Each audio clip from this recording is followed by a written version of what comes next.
This is too much BNP.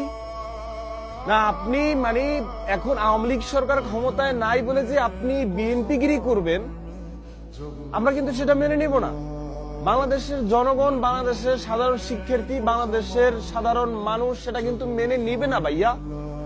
This is too much, this is too much. BNP কি দিন দিন আসলেই তাদের জনপ্রিয়তা হারাচ্ছে? হিরো আলমের কাছে পরে আসবো, বগুড়ায় পরে আসবো, আগে বরগুনায় চলে যাই। একটু বরগুনায় চলে যাই। ভেরিফাইড চ্যানেল 24 নিউজ, আপনারা ঢুকে দেখবেন চ্যানেল 24 নিউজ। এখানে ভিডিওটা একটু জাস্ট প্লে করি, আগে ক্যাপশনটা একটু পড়ে নেই। বরগুনা জেলা মুক্তিযোদ্ধা সংসদের সাবেক কমান্ডারকে প্রকাশ্যে লাঞ্ছিত করলো বিএনপি নেতার ছেলে। এখন সত্য মিথ্যা আপনারা জাস্টিফাই করবেন, ভিডিও ফুটেজ আছে, আমরা একটু দেখি। দেখলে বিএনপির যারা নেতাকর্মী আছে, বিএনপির টপ লেভেলের যারা নেতাকর্মী আছে, তারা লজ্জায় মুখ ঢাকবে। এক মুরব্বীর চোখ থেকে চশমা ফেলে দেওয়া হয়েছে।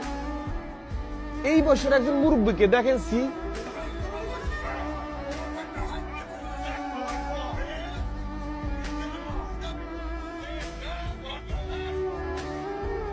এই দেখেন, what is this, what is this man. মানে দাদার বয়সী মানুষকে এভাবে অপমানিত, লাঞ্ছিত করার কিছু নাই তো, করার কোনো মানি হয় না তো ভাই। এরপরে চলে আসেন, এটা বিএনপির এই যে এরিয়ায় ঘটনা ঘটছে, ওই এরিয়ার বিএনপির নেতাকর্মীদের উপর দায়িত্ব ছেড়ে দিলাম। সুষ্ঠু বিচার চাই, সুষ্ঠু তদন্ত চাই।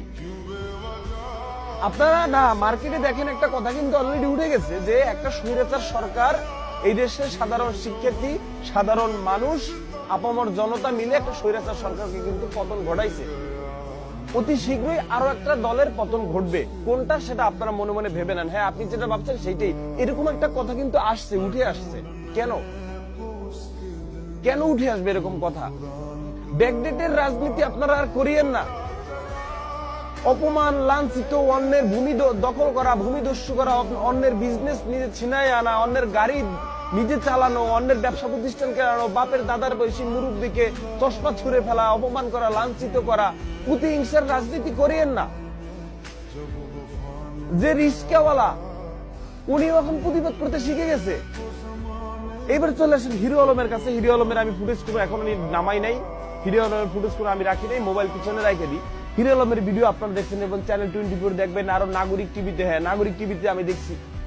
হিরো আলমের অভিযোগ কি, যে বিএনপির নেতা কর্মী তাকে হচ্ছে গিয়া তারেক রহমানকে তুমি ব্যঙ্গ করে কথা বলছো, সেই জন্য তাকে বগুড়ার আদালতকে আনলে তাকে লাইতানো হয়েছে, কান ধরাইয়া উঠবাস করানো হয়েছে। আমরা হিরো আলমকে কান ধরাইয়া উঠবাস করানোর জন্য দেশ স্বাধীন করছি। একজন মানুষকে নিয়ে যদি, একজন সম্মানিত মানুষকে একজন নিম্ন শ্রেণীর মানুষ যদি ব্যঙ্গ করে, বিচার হবে, সালিশি হবে, কথা হবে, 10 জন বসবে, সুন্দর সমাধান হবে। সেজন্য আপনি আইন হাতে তুলে নেবেন, আপনি কান ধরায় উদ্বাস করাবেন। বাস্তবতা, সত্যতা জানি না। যে ভিডিও ফুটেজ, ওখানে এরকম কথা, কোন কথা শুনি নেই যে বিএনপি বলছে যে, মানে ওই জায়গার লোকজন বলছে তুই তারেক রহমানকে এটা বললি কেন, এরকম কথা শুনি নাই। হিরো আলম নিজ থেকে বলছে আমাকে তারেক রহমানের কথাই বলে আমাকে মারধর করছে। হিরো আলমের কথা ধরে যদি কথা বলি যে বিএনপির লোকজন তাকে হামলা করছে, দিস ইজ টু মাচ। এইবার আসি আমরা ভিতরের গল্পে, যে কথার পরেও কথা থাকে। আমাদের গভীরে যেতে হবে যে এই মানুষগুলো আওয়ামী লীগের হতে পারে, তারা বিএনপির নাম বলে তারা হামলা চালাইছে বিএনপিকে দোষারোপ করার জন্য, বিএনপির মান সম্মান ছোট করার জন্য, বিএনপিকে হ্যাও করার জন্য। ভিডিও ফুটেজ আছে।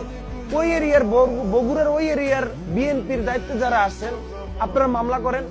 আপনাদের দলকে ছোট করার জন্য আপনারা আইনে যান, গিয়ে ওই ভিডিও ফুটেজে যেই যে লোক আছে নিয়ে আসেন, বসান। তারা আসলেই বিএনপির লোক কিনা, নাকি তারা অন্য কোন লোক, অন্য দলের লোক আপনার দলকে ছোট করার জন্য এটা করছে, আপনার দলকে ছোট করার জন্য দেশবাসীর কাছে এই গল্প সাজাইছে, এটা আপনাদের দায়িত্ব এখন। কিন্তু রিসেন্টলি কিন্তু বিএনপি আপনাদের বিপক্ষে কিন্তু মানুষ এই সময় কথা বলতেছে। যেভাবে আওয়ামী লীগের প্রতি বিরক্ত ছিল, দিন দিন কিন্তু মানুষ আপনাদের প্রতি বিরক্ত হচ্ছে। প্রথম যে ভিডিওটা দেখালাম বরগুনায়, মুরব্বীকে সেখানে চশমা ফেলাই দেওয়া হচ্ছে, টানা হেঁচড়া করা হচ্ছে। কি করতেছে? বিএনপির নেতার ছেলে করতেছে। হোয়াট ইজ দিস ভাইয়া? আমরা টানাটানির জন্য, আমরা ধরাধরির জন্য, গুম খুনের জন্য, আমরা অপমানের জন্য, লাঞ্ছিতের জন্য, আমরা ঠেসাঠেসির জন্য, ধাক্কাধাক্কির জন্য তো দেশ স্বাধীন করি নাই। এই দেশ শুধু আপনি আমি স্বাধীন করি নাই, এই দেশ আপনারাও স্বাধীন করছেন। এই দেশে এই স্বাধীনের মুহূর্তে, এই যুদ্ধের কালে আপনি বিএনপি বলেন, জামাত বলেন, শিবির বলেন, জঙ্গি বলেন, আপনি মুসলিম বলেন, আপনি ধনী গরিব, আপনি যাই বলেন না কেন, আপনি মেয়ে বলেন, ছেলে বলেন, বাচ্চা বলেন, সবাই রাস্তায় নামছে। তো কি জন্য নামছে? আর একটা দলকে টানাহেসরা করার জন্য, আর একটা দলে এসে আবার সেই স্বৈরাচারগিরি কায়েম করবে সেই জন্য স্বাধীন করছে? কখনো না। এবার আমরা শান্তি চাই, স্পষ্ট কথা, লাউড এন্ড ক্লিয়ার ভাইয়া, আমরা লাউড এন্ড ক্লিয়ার। শেখ হাসিনার গুলির সামনে দাঁড়াইছে মানুষ, আপনারা এসে যদি আবার সেম কাহিনী করেন, আপনারা আসেন নাই তো।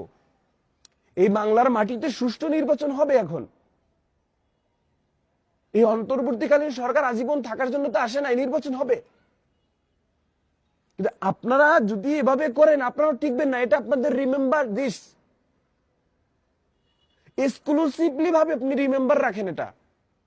Not only you but also another party, যেই এক না একতন্ত্র কায়েম করতে আসবে, এভাবে অপমান করবে, অন্যের ধন সম্পদ নিবে, ছিনাইয়া অন্যের ভূমি নেবে, হেডাম দেখাবে, বল প্রয়োগ করবে, পুলিশকে নিজের করে নিবে, টিকতে পারবে না।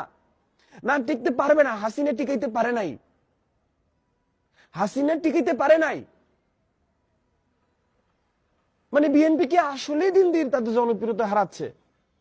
বিএনপির কাছে রিকোয়েস্ট থাকবে, আপনাদের জনপ্রিয়তা আছে, আপনারা স্মার্ট রাজনীতি করেন, আপনারা দেখছেন সচককে হাসিনার পতন, আপনারা সাফার করছেন।